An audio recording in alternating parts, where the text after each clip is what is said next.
どうも、底辺アクアリスト黄昏です。皆さん、水槽内が白濁りしたり、取ってもすぐに復活する緑色の苔に悩まされたことはありますでしょうか？立ち上げ初期の水槽では、一般的にバクテリアによるろ過サイクルが不完全なことなどが原因で白濁りが起こるとされています。なぜ白く濁るのか、自分は具体的には分かっていないんですが、だいたいろ過が間に合っていないイメージです。基本的に立ち上げてまだ日が浅い時に濁りやすいので、ある程度時間が経てば自然と水も透き通ってきます。なので、白濁りに関してはそこまで気にしなくていいと個人的には考えているんですが、ある程度日数が経っても濁りが取りきれない場合は、餌の量を調整したりなど対策を取る必要があります。ただ、そんな白濁りよりも厄介なのが、壁面にうっすらとつく緑色の苔です。いまいちパッとどの苔かわからない方もいると思うので、後ほどその苔に侵食された水槽を見ていきます。というわけで今回は、そんな白濁りやすぐに復活する嫌な苔をあっという間にきれいにする魔法の商品を紹介していきますので、ぜひ最後まで見てやってください。それでは早速、今回動画に出演していただく水槽を紹介していきます。それがこちら。100匹のミクロラスボラが泳ぐアヌビアスの森水槽です。だいぶお久しぶりの登場ですが、皆さん覚えていらっしゃいますでしょうか？90センチ水槽立ち上げ準備動画にちょろっと出したんですが、それ以降全く音沙汰がなく存在が忘れ去られています。このアヌビアスの森水槽なんですが、生態の数が多いので結構苔に侵食されており、地味にアヌビアスの葉に斑点苔がついていたり、流木に短い芝生状の苔が発生したりしてます。まあ、ここら辺に関してはそこまで気にしていなかったんですが、とある時期を境にとんでもなく景観を損ねる事態に陥りました。その状態がこちらです。先ほどお話しした通り、苔が壁面についており、見るに耐えない感じになっております。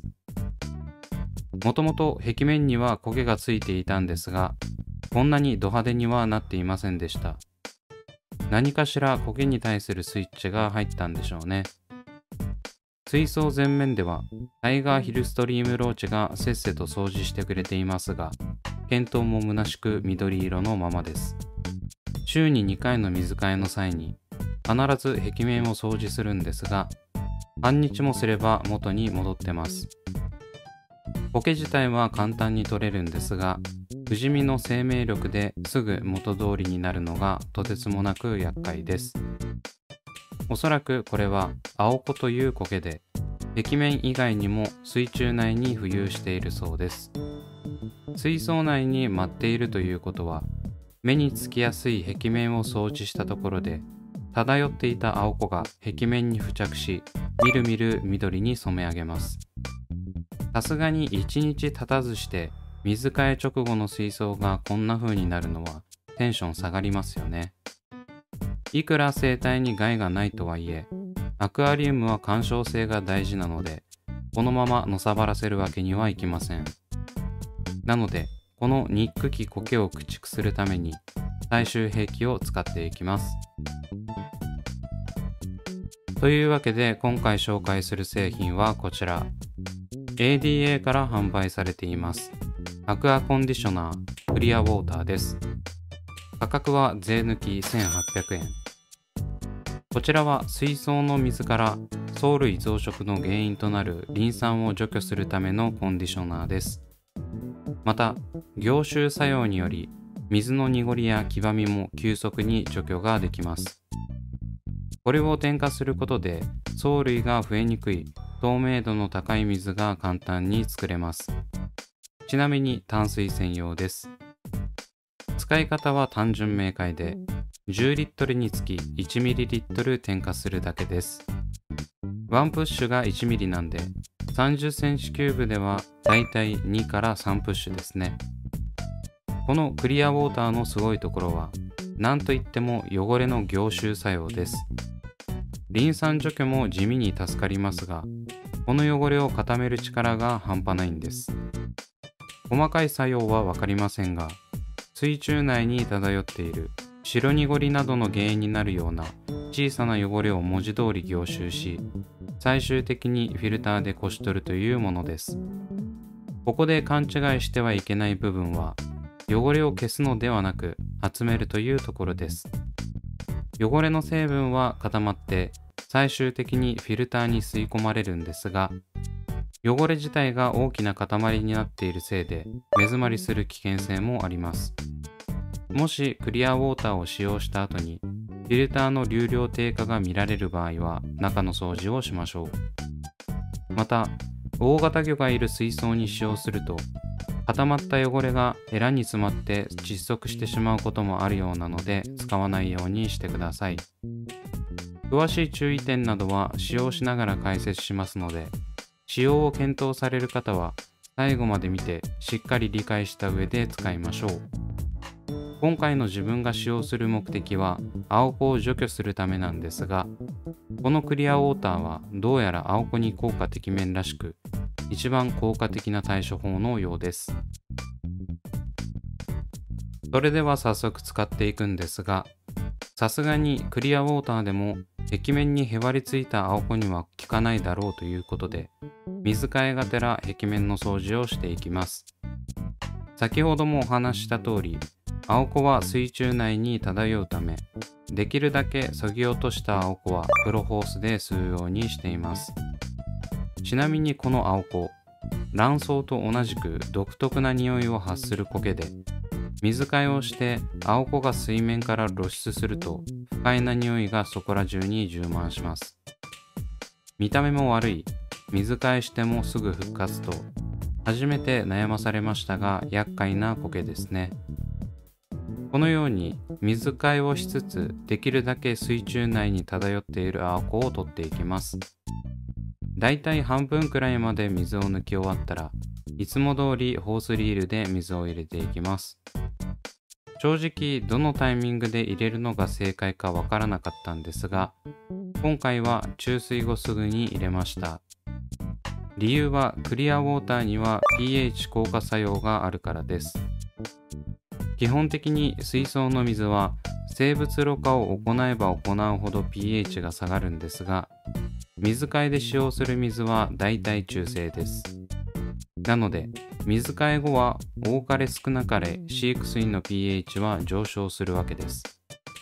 その上がった状態でクリアウォーターを入れることで pH 硬化剤の役割を果たしてもらいつつ、壁面に青子が付着する前に凝集してもらうという一石二鳥の作戦です。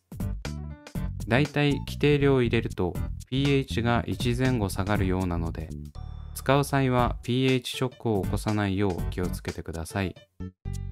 今回は30センチキューブに 3ml 添加しました。添加直後の様子がこちら。だいぶ白くなってますね。こちらはクリアウォーターの色なのでそこまで心配はいりません。フィルターを回しておけば時期になくなります。ということで、水替えとクリアウォーターの添加を済ませ、翌日にどうなったのかを確認していきます。普段の水替えであれば、朝にやったとしても、夕方には壁面にびっしり青子がへばりついています。クリアウォーターを添加して一夜明けた状態がこちら。めっちゃ笑いましたね。こんなに水って透明になるんだってびっくりしましたね。見てもらったらわかると思うんですが、超澄み切ってます。青子に悩まされる前の水よりも圧倒的に透明感が違います。だいたい水の透明感なんて濁ってなければそんな変わらないだろうと思っていたんですが、実際に見てみると違いがわかります。青子どころか水も透明になったことで花火も観察しやすいです。これは素晴らしいですね。いまいち効果がわからない添加剤が多い中、ここまで目に見える違いが出るのは素直に感動です。ただ、翌日になると若干青子が壁面についていたため、1回の添加で完全に消せるわけではないようです。自分は毎日3プッシュ添加を続けることで、だいたい 4,5 日で青子を駆逐することに成功しました。正直1,800円は高いよなと思っていたんですが、これだけの効果があれば大満足ですね。要求量もそこまで多くないので、レイコン用の写真撮影の際や SNS にアップする写真をきれいに撮りたい場合に応急的に使うのもありかもしれません。ただ、先ほど言ったように pH 硬化作用があることなどを念頭に置いて使用してください。また、小型魚にも汚れが凝集することによって負担がかかるようなので、常用はしない方が良さそうです。あくまで青子や白濁りに悩まされている時の緊急手段として使うのがいいですね。一応添加している数日間、生態の様子も見ていましたが、花火たちもそこまで変化はなかったです。今回は初めて青子という超再生能力の苔のために使いましたが、完全に消し去ることができてよかったです。もし青子や白濁りで困っている方がいれば、ぜひ ADA 特約店で購入していただき、効果を実感していただければと思います。くれぐれも用法用量を守って正しくお使いください。というわけで今回はここまで。Twitter と Instagram もやっておりますので、そちらも見ていただけると嬉しいです。それではご視聴ありがとうございました。